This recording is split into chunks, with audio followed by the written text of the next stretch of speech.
Hormuz पर इस वक्त किसकी पकड़ मजबूत है? पावर में कौन है, ईरान या फिर अमेरिका? ये एक बड़ा सवाल भी है इस घमासान के बीच। स्ट्रेट ऑफ हॉर्मुज को लेकर के, क्योंकि अमेरिका और ईरान के बीच तनाव अब अपने चरम पर पहुंच चुका है। पाकिस्तान में शांति वार्ता नाकाम हो गई और अमेरिका ने अब इसको लेकर के ब्लॉकेड लागू कर दिया। वहीं ईरान ने इसे अपनी संप्रभुता पर हमला सीधे बताया। समुद्र में ईरानी जहाज़ों तक को भी अब रोका जा रहा है और तेल बाजार में अस्थिरता अब एक के बाद एक बढ़ती चली जा रही है। दुनिया की नज़र अब इसी बात पर है कि इस टकराव का में अब अगला कदम क्या देखने को मिलेगा। और सबसे बड़ा सवाल ये कि इस वक्त जो ताज़ा स्थिति बनी हुई है उसमें हॉर्मुज पर आखिर किसका राज है, कौन ज़्यादा पावर में है, किसका कब्जा ज़्यादा मजबूत दिखाई दे रहा है।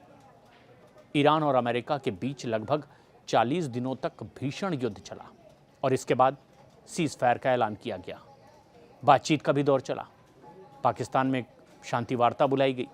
पाकिस्तान मध्यस्थ की भूमिका में था, लेकिन ये बातचीत पूरी तरह से बेनतीजा रही और सबसे बड़ा कारण उसका यही हॉर्मुज रहा कि आखिर इस पर किसका दबदबा रहेगा। फिलहाल शांति वार्ता के बारे में अभी भी कोई बात पुख्ता तौर पर नहीं कही गई है और पाकिस्तान में जो एक दौर की बातचीत हुई आमने सामने की अमेरिका और ईरान के डेलीगेशन की, अब ईरान अमेरिका के बीच में हॉर्मुज को लेकर के इस पर सस्पेंस सबसे ज़्यादा बना हुआ है और यही सबसे बड़ी आग भी धधक रही है। अमेरिका और ईरान आमने सामने खड़े हैं इस मुद्दे पर, एक दूसरे पर हमले के लिए तैयार हैं फिर एक बार। लेकिन तेल का ये सबसे खास रास्ता इस वक्त किसके हाथ में है? क्या लड़ाई इसी की है? सवाल हर किसी को परेशान कर रहा है। दोनों देश अपने अपने दावों पर अपनी जिद के साथ अड़े हुए हैं, लेकिन इन दावों में कितना दम है और किसका दावा ज़्यादा मजबूत है, पूरी दुनिया आज यही बात समझना भी चाहती है।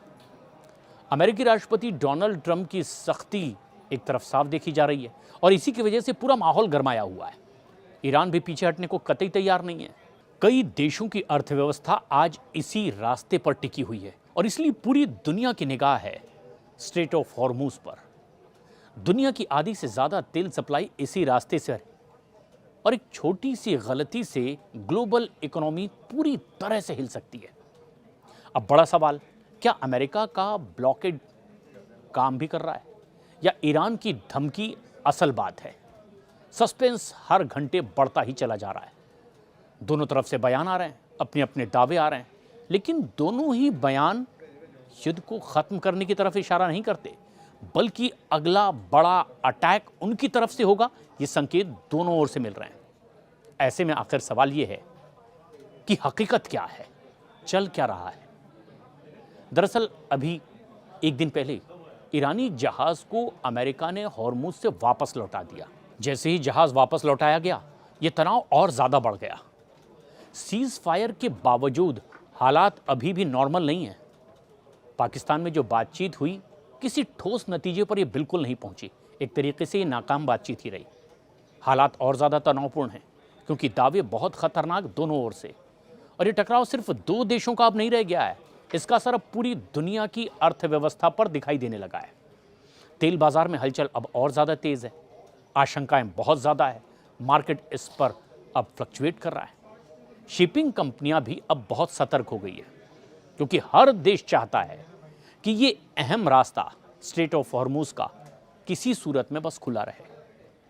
लेकिन ज़मीन और समंदर पर चल रही रणनीतिक चालें इस रास्ते को सबसे बड़ा फ्लैश पॉइंट इस वक्त बनाए हुए हैं। ऐसे में ट्रंप और ईरान के ताज़ा बयानों ने इस पूरे माहौल को फिर एक बार गरमा दिया है। पाकिस्तान में लंबी शांति बातचीत हुई है, दावे दोनों तरफ से किए गए, लेकिन ये बातचीत बेनतीजा रही और ट्रंप ने तुरंत इसके बाद ही ब्लॉकेड का ऐलान कर दिया था। लेकिन उन्होंने साथ ही ये भी साफ कर दिया कि अमेरिका ने ईरानी बंदरगाहों को अब पूरी तरह से घेर लिया है और हॉर्मुज के आसपास किसी भी संदिग्ध गतिविधि को अब अमेरिका बर्दाश्त नहीं करेगा। दूसरी ओर ईरान ने बड़ा दावा किया। ईरान ने इस कदम को अपनी संप्रभुता पर सीधे हमला करार दिया और इसका कड़ा जवाब देने की अब चेतावनी ईरान ने दे दी है। सेंटकॉम के मुताबिक ये ब्लॉकेड दरअसल मंडे से लागू है और पूरी तरह से प्रभावी तरीके से ये काम भी कर रहा है। यहाँ तक कि सोमवार को लागू हुए इस ब्लॉकेड के बाद एक दिन पहले गुरुवार को ही ईरानी जहाज़ तक को भी वापस कर दिया गया था। उधर रॉयटर्स की रिपोर्ट के मुताबिक ईरान ने ओमान की ओर से जहाज़ों को निकालने का प्रस्ताव भी दिया है, लेकिन अमेरिका ने तो इसे सिरे से खारिज कर दिया। अब ट्रंप ने फॉक्स बिजनेस से बातचीत की और ये कहा कि अमेरिकी नौसेना हर चुनौती का सामना करने के लिए पूरी तरह से तैयार है, किसी भी खतरे को तुरंत खत्म भी करने के लिए वो पूरी तरह तैयार है। तो उधर ईरान के राष्ट्रपति मसूद पजेश्कियन ने एक खास मीडिया हाउस को बयान दिया, कहा कि कोई भी दुश्मन ईरान पर अपनी शर्तें नहीं थोप सकता और हर कोशिश उसकी ऐसा करने की नाकाम साबित होगी। दोनों देशों ने इस तरह का सख्त रुख अख्तियार किया है, कड़े बयान दे रहे हैं और इसका असर अब वैश्विक बाजार में पड़ने लगा है। तेल की कीमतों में धीरे धीरे उछाल अब तेज होने लगा, बाजार में अस्थिरता बढ़ती जा रही है। उधर ट्रंप ने रॉयटर्स को एक और बयान दे दिया और उसमें दावा किया ब्लॉकेड पूरी तरह लागू है और ईरान अब नॉर्मल व्यापार बिल्कुल नहीं कर पाएगा। इस बीच एक और बात सामने आई। सेंटकॉम ने 16 अप्रैल को एक अहम अपडेट भी दिया और ये बताया कि एक ईरानी झंडे वाला कार्गो जहाज जो बंदर अब्बास से निकला था, उसने अमेरिकी ब्लॉकेड को तोड़ने की कोशिश की थी। यूएसएस स्प्रॉन्स डिस्ट्रॉयर ने उसे कामयाबी के साथ में रोक करके वापस मोड़ दिया है। यह एक बड़ा दावा था सेंटकॉम की ओर से, क्योंकि सेंटकॉम के मुताबिक अब तक के 10 जहाज़ों को वापस भेजा जा चुका है और एक भी जहाज़ ब्लॉकेड को पार नहीं कर पाया है। ईरान ने इसे खुली दुश्मनी करार दिया। हालांकि उसने अभी तक के कोई सीधा सैन्य कदम नहीं उठाया है, लेकिन धमकी ईरान की ओर से ज़रूर दी जा रही है और यही वजह है कि इसी स्ट्रेट ऑफ हॉर्मुज को लेकर के तनाव अब बहुत गंभीर स्तर पर पहुंच गया है और महज 21 किलोमीटर चौड़ा ये रास्ता है, लेकिन दुनिया के करीब 20% तेल की सप्लाई इसी रास्ते से होकर गुजरती है और इसलिए सिर्फ दो देशों की नहीं, पूरी दुनिया के लिए चिंता का विषय है। ईरान इसकी भौगोलिक पकड़ पर अपना दावा करता है। दूसरी तरफ अमेरिका अपनी नौसेना के जरिए फ्रीडम ऑफ नेविगेशन लागू करने की भी बात कर रहा है। फिलहाल ब्लॉकेड के चलते संतुलन अमेरिका के पक्ष में झुकता दिखाई दे रहा है, जो अब तक की तस्वीर सामने आई है। लेकिन हालात अब भी बहुत ज़्यादा नाजुक हैं और किसी भी वक्त ये हालात करवट बदल सकते हैं। किसका कंट्रोल हॉर्मुज पर अब ज़्यादा मजबूत है, ये दुनिया आज की स्थिति में देखना चाहती है और उन दावों के बाद कि अब उस पर वो अपना कंट्रोल रखना चाहते हैं और एक करना चाहता है। किसके दावे ज़्यादा मजबूत होंगे, इस ताज़ा परिस्थिति पर भी दुनिया की नज़र है। फिलहाल स्थिति पूरी तरह से एक देश के ही पक्ष में है, लेकिन ऑपरेशनल स्तर पर देखें तो अमेरिका का कंट्रोल ज़्यादा मजबूत नज़र आ रहा है और इसका कारण उसकी भारी नौसैनिक ताकत है, लगातार निगरानी और हाल ही में लागू किया गया ये ब्लॉकेड। अमेरिकी नौसेना समुद्र में जहाज़ों की मूवमेंट पर अपनी पैनी नज़र रखे हुए है, संदिग्ध जहाज़ों को रोक भी रही है। उधर दूसरी तरफ ईरान भी अपनी ताकत को और बढ़ाने की बात कर रहा है, लेकिन उसकी सबसे बड़ी ताकत है उसकी भौगोलिक स्थिति और इसी वजह से अमेरिका वो कदम अब तक नहीं उठा पा रहा है जो उसकी मंशा है, क्योंकि एक बड़ा फायदा ईरान को मिलता है उसकी भौगोलिक स्थिति का, जो एक तरीके का ट्रैप है उन लोगों के लिए जो अब तक उसमें दाखिल नहीं हुए। हॉर्मुज को लेकर के एक बड़ा हिस्सा उसके नज़दीक में ही पड़ता है, जो ईरान के पूरे कंट्रोल में। इसके अलावा ईरान के पास मिसाइल और तेज़ हमलावर नौकाओं की भी एक बड़ी क्षमता है और ऐसे में ये कहना गलत नहीं होगा कि अमेरिका समुद्र में मजबूत तो है, लेकिन ईरान इस पूरी क्षेत्रीय दबदबे की वजह से बराबरी का संतुलन भी हॉर्मुज पर बनाए हुए है। लेकिन इस तनाव के बीच में जो बातचीत हो रही थी पाकिस्तान में, वो अब तक क्यों नाकाम साबित हुई है, ये भी एक बड़ा सवाल है। दरअसल पाकिस्तान में हुई शांति वार्ता के नाकाम होने के पीछे वैसे तो बहुत सारी वजह हैं, लेकिन सबसे बड़ी वजह दोनों देश अपने अपने मूल मुद्दों पर अब भी अडिग हैं, उससे कोई समझौता करने को तैयार नहीं। ईरान ने अपनी संप्रभुता और रणनीतिक नियंत्रण को लेकर के कोई नरमी नहीं दिखाई है, जबकि अमेरिका ने सुरक्षा और समुद्री रास्तों की स्वतंत्रता को लेकर के अब सख्त रुख अख्तियार कर लिया है। इसके अलावा दोनों देशों के बीच में भरोसे की भी भारी कमी सामने आ रही है। क्योंकि रत्ती भर ईरान अमेरिका के दावों पर, उनके वायदों पर भरोसा करने को तैयार नहीं है और अमेरिका किसी भी पल इस तरह के हालात को बदल देने पर आमादा दिखाई दे रहा है।